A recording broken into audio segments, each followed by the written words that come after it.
Before we mentioned there was an intermediate step before we can print. You take your 3D model and you have to slice it up into layers so that the printer can understand. Now we're going to go through one of the common slicing applications and learn how to work it. We're going to be using Slic3r. We will start by clicking Add and selecting the model that we've designed. For this model, I'm going to use the chest knight that I used in a previous lesson. As it processes the input file, it will show an outline of the object on the left. This is your build platform, and this indicates where the object will be placed on the build platform.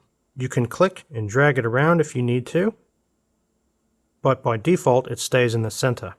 From here, if you actually wanted to rotate it, you can do so by rotating them clockwise and counterclockwise, and you can even print more than one copy at the same time. If I wanted to print 2 of these, I would click on the More button, and it would place 2 models on the build platform, and that's what would be printed. Let's look at the settings so that we know how to customize this model for our exact printer. First, we'll go to the Print Settings tab. The first thing you will see here are the layers and perimeters.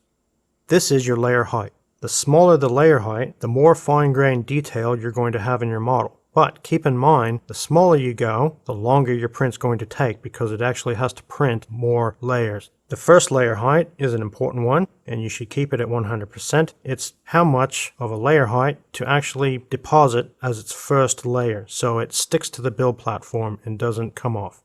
Now, vertical shells are how many outside layers do you want around the perimeter. For example, if you were printing a cube, each side of that cube would be however many layers thick of plastic. By increasing that, you're increasing the layer thickness of the walls of your item. 2 perimeters is a really common and a good value to use as a default. If you were going to be printing something that was hollow in the middle, say a vase, you would check the spiral vase option.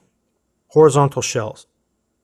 This tells the machine how many solid layers to print for both the bottom and the top, as you can see here. What that means is, if you were printing a cube, the bottom would be 3 solid layers printed, and then as it moves up, you would get the fill pattern, or the spider web pattern, in the center, and then the top 3 would be solid. You can change this value if you want more or less solid layers.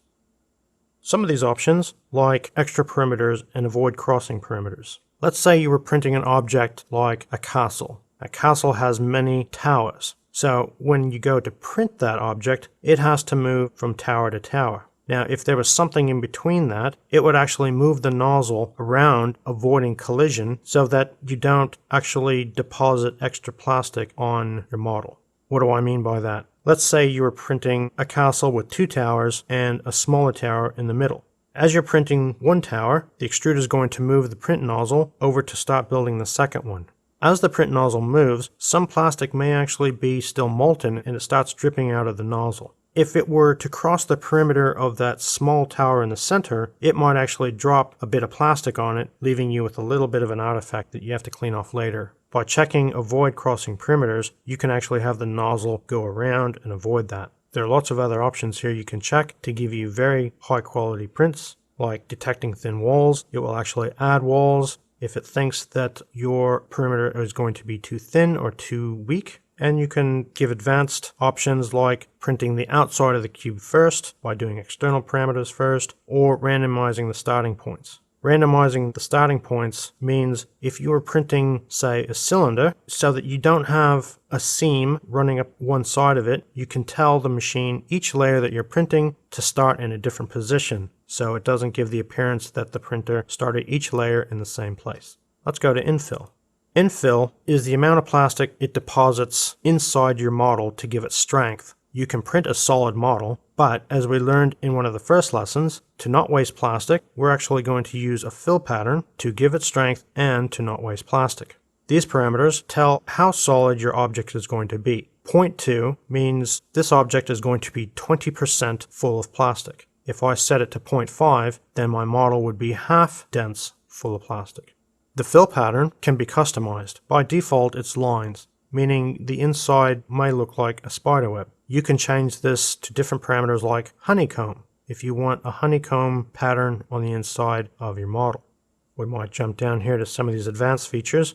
If you wanted a certain number of layers to be solid, say every 5 layers you want to be solid, you would put in solid infill every 5 layers in this parameter. The fill angle. Let's say you're printing a cube. The fill angle is the direction that the inside fill pattern is going to take. Meaning if your cube is facing you, your fill pattern is going to be at 45 degrees.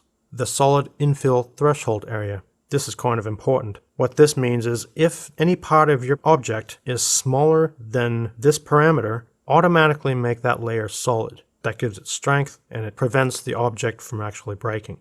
Then you have retraction. Retraction is how much it's going to actually pull back the plastic as it moves or as it crosses from one parameter to another. This prevents plastic from leaking out and depositing on places of your object you don't want it to.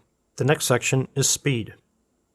Different machines can operate at different speeds. Some need to be slowed down, some can actually print at higher speeds. These need to be customized to your machine, and it needs to be balanced between the quality of your print and how fast you actually want it to print the object. These parameters might need to be played with so that you get the right value for your machine.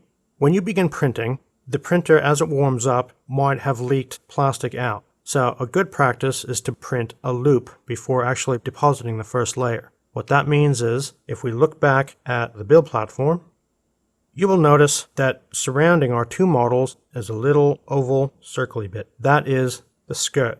So at the beginning of the print, it will actually go and print that skirt, allowing it to start the plastic flow. So when it starts the first layer, the plastic is already flowing, it's already at the tip, and you won't have any gaps in your first print. Let's go back to the print settings and take a look at support material. Support material is quite important. If you remember from modeling in Blender, I explained that your model may have overhangs, and to minimize those overhangs to 45 degrees. But sometimes you might want to print something that has a higher angle of overhang, say like a bridge, or a character, or a person, or anything where objects are actually hanging out in the middle of the air. In order to print those, you need to provide support material. And what that means is the printer will actually build up a scaffolding around your object, allowing any parts that are hanging over to rest on that scaffolding so that they don't droop down while it's printing. If you feel that you're going to need that, you can check the option to generate support material, and you can give it the threshold in degrees on the overhang in your model.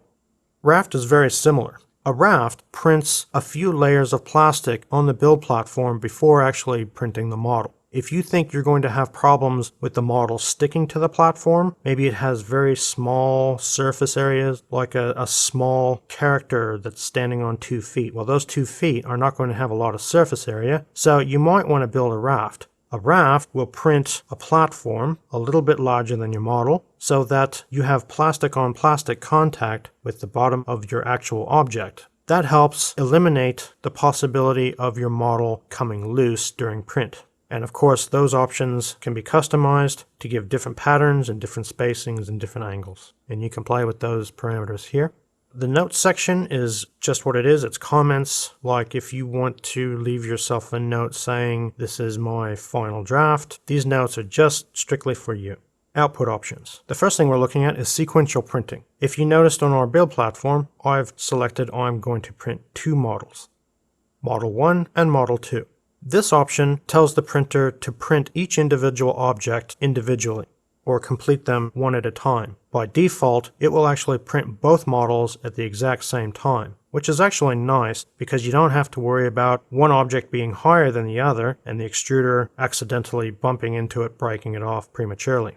The output file is the name of the file that you're going to produce once you generate your G-code, and you can customize that here. And if you have any post-processing things, if you want to add G-code, if you want to add any kind of customization, you can do so here. It's a very advanced feature. Multiple extruders. Some printers are actually equipped with more than one extruder. The purpose of that is if you wanted to print an object in multiple colors. For example, you wanted to print a globe where the ocean is blue and the land is green.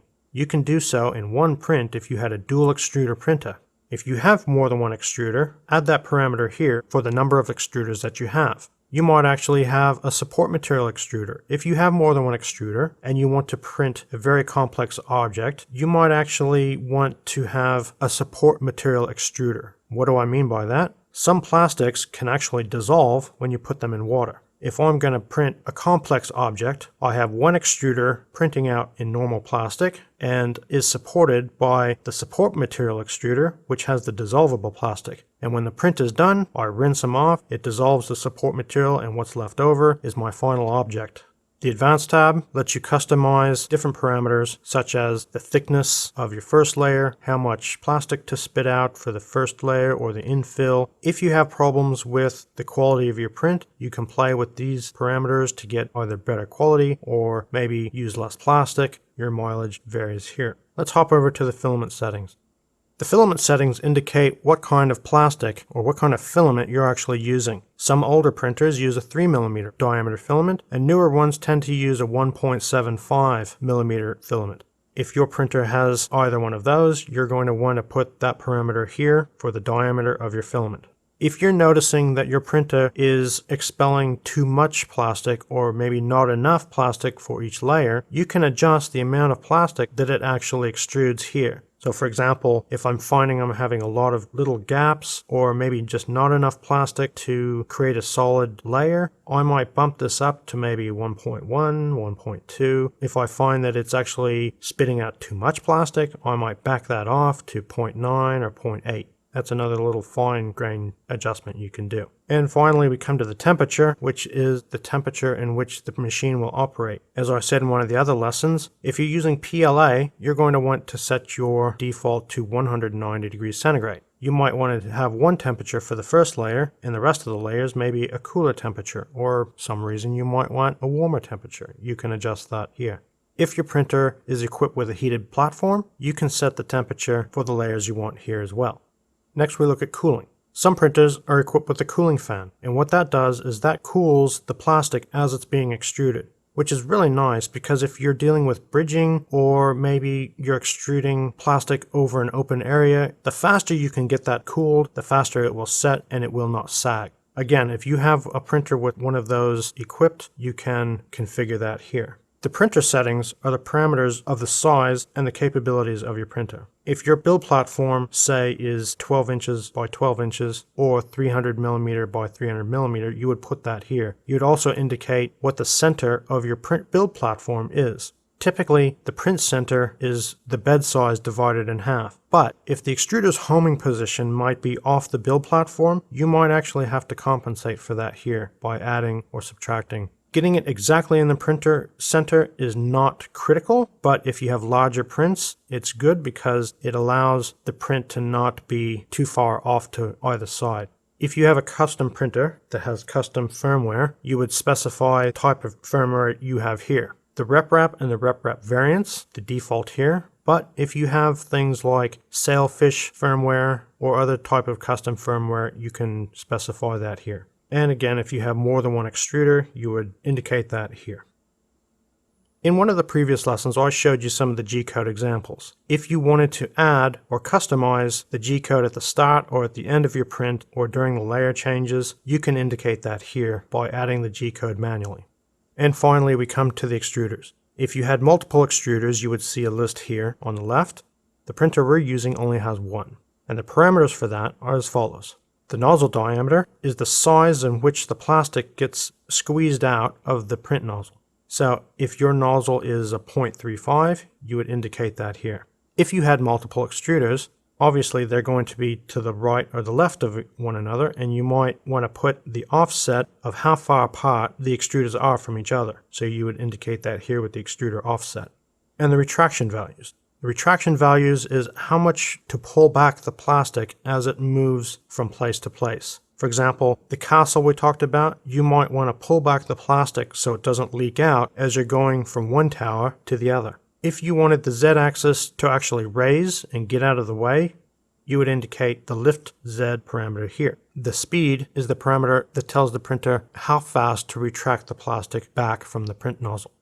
If you wanted it to actually start extruding a little bit of plastic before starting each layer or each print, you would indicate the number of millimeters you wanted the plastic to come out before starting. That's the extra length. Coming down here to some of the other options, some printers are equipped with a wiping mechanism, which actually wipes the excess plastic that is leaked out of the nozzle before it starts printing. If you have one of those, you can choose the option to wipe the nozzle while retracting. This of course slows down your print time because it makes your extruder move to the wiping position and then back again. Once you are happy with your settings, I recommend saving those so that you can use them over and over again in the future. To do so, go to File, and you're going to export your config. When you load Slic3r again in the future, you're going to want to load that config each time. Now, we are happy with our settings and we're ready to go ahead and produce our G-code file. To do so, simply click Export G-code, and it will start the process of actually saving the G-code file. It will prompt you for a location. In this case, the file name .gcode. Simply click Save, and it will start processing your 3D model layer by layer, producing printable G-code.